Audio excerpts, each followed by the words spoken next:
Je sors tout juste d'une bataille après l'autre de Paul Thomas Anderson. Ça a été une journée un peu compliquée pour moi et je voulais quand même honorer ma séance de cinéma que j'avais prévue parce que je voulais aller voir une bataille après l'autre qui était un des films les plus attendus. Donc je voulais pas louper ça. Je voulais absolument voir une bataille après l'autre de Paul Thomas Anderson. Surtout que moi, le seul Paul Thomas Anderson que j'ai vu, c'est Licorice Pizza, que j'ai adoré et j'ai qu'une envie, c'est de découvrir d'autres choses du cinéma Paul Thomas Anderson.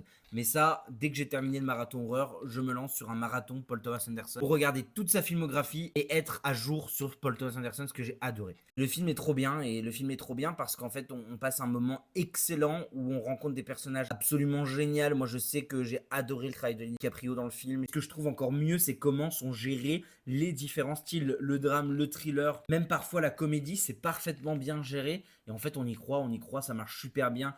Et mon seul reproche que j'ai sur le film, c'est peut-être, allez, le début qui est peut-être un peu long à commencer. Vraiment, pour moi, c'est ce milieu qui est tellement bien, tellement fort. Cette manifestation dans les rues avec DiCaprio qui essaye de s'en sortir comme il peut, c'est absolument génial. Et vraiment, ça va être cette première partie qui, moi, me laisse un peu sur le côté où vraiment je suis en mode, bon, ça se lance, ça se lance, ça se lance.